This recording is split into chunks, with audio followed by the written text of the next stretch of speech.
why did you decide to come to ASU, and what is it about you and Kenny that, from a synergy standpoint, offensively makes a lot of sense? Yeah, I mean, this opportunity to be in the, not just, at the Pac-12 level, but at a place that you know, um, that I believe, one, has the perfect fit as the head man. So you see that just with a combination of everything you can imagine, from football smarts to who he is, to how he carries himself, how he connects, and obviously being local, how much that's going to mean to him, how authentic and how passionate that is. So when the opportunity came to work for, you're not just working for another coach who's in a random city.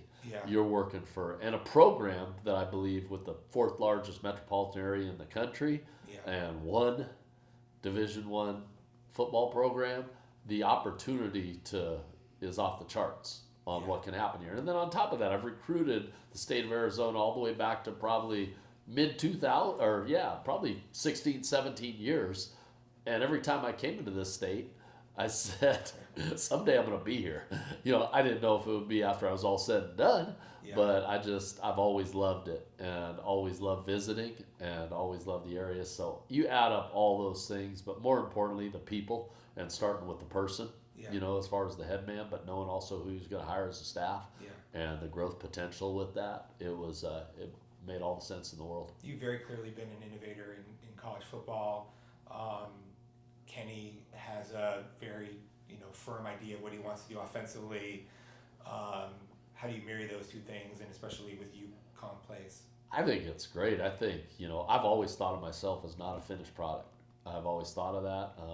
I joined up with Troy Taylor late in my career. He had 1 year with me at Eastern, and part of the reason I wanted to do that, and that was 6 years ago, so I was 44 years old. I've been coaching a lot. We'd had success on offense, but I wanted to grow.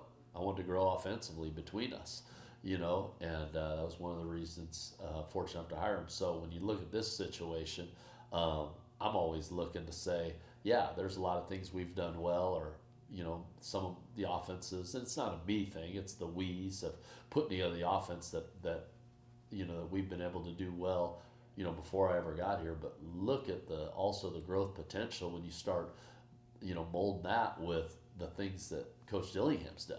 I mean, I've said that on every meeting room I've been in. This is the truth, but I think it is a cool story.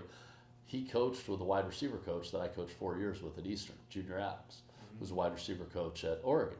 So I talked to him during the year, because during our season, sometimes I can catch, if Oregon's playing late, or I DVR'd, or I'm watching it. And I'm always interested, because I'm always interested in watching your former guys you coach with and their teams. Yeah. And I told him, this was probably mid-October, I said, it is so impressive the rhythm you guys play with, how you take well-timed shots but still play with a great rhythm. I told him, I'm going to study you guys in the off-season.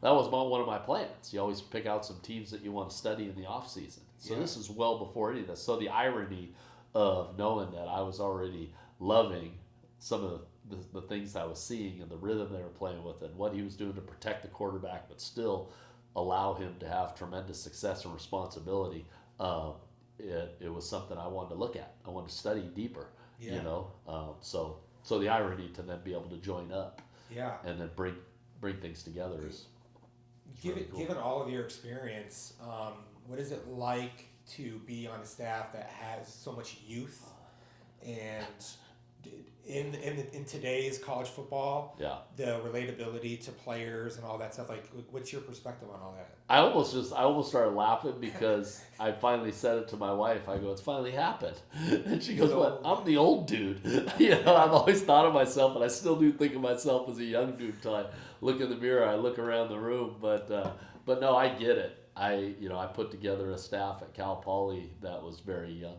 I did have one veteran to make sure one guy was older than me on staff, but in Paul Wolf, but who's awesome and an incredible coach, and took over as a head coach. My point with that is it's important. I mean, don't get me wrong. I think there's a place for different, just different people to fit in different roles, and a lot of times age really has nothing to do with it.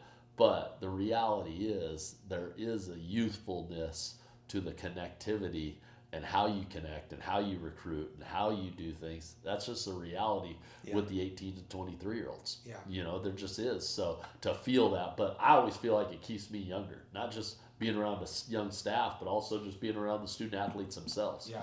So you've been through this at your other jobs, I'm sure, maybe even to a greater degree, but when you have to add so many players so quickly to a roster, how do you like assess where you're at with your offense, who you need to add and why and how, and have that come out looking okay? Yeah, I mean, it's a process. I mean, it's, you know, you're just taking, you can't do a bunch of things before you do the next thing. Yeah. So you got to work on the next thing. What's the next thing we got to do? What's the next thing we got to do? What's the next piece?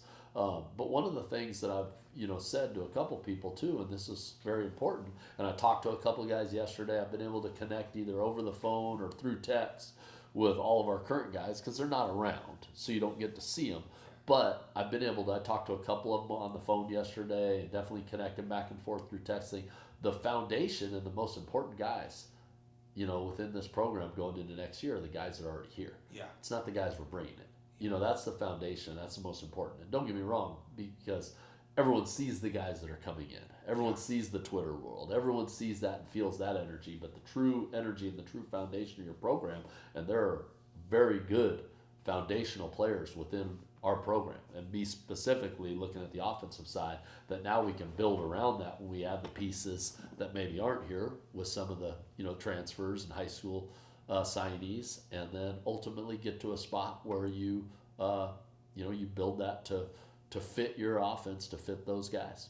And how much did you watch Bourget, and what do you think about just kind of what your quarterback situation looks like now with Pine, Conover, Bourget, and just where you're at? Yeah, I haven't watched Trenton a ton because it's been such the recruiting world, but I have watched him some.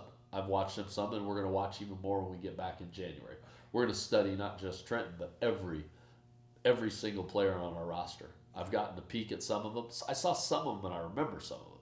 Yeah. You know, so I remember Badger, and I remember Jalen, and I remember those guys even just while I'm watching ASU games, like I talked about, you know, in the fall when I had no dog in the fight, and you're just watching.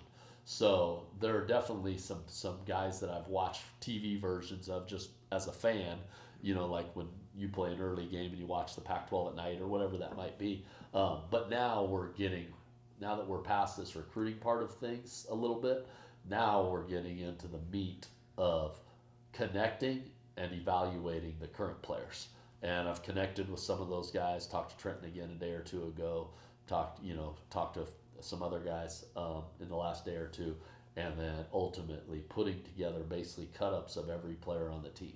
You know, that's what we're creating so we can watch a lot of those in January, because it does you no good to install a bunch of stuff and a bunch of offense until you figure out exactly who you are and what you're strong at.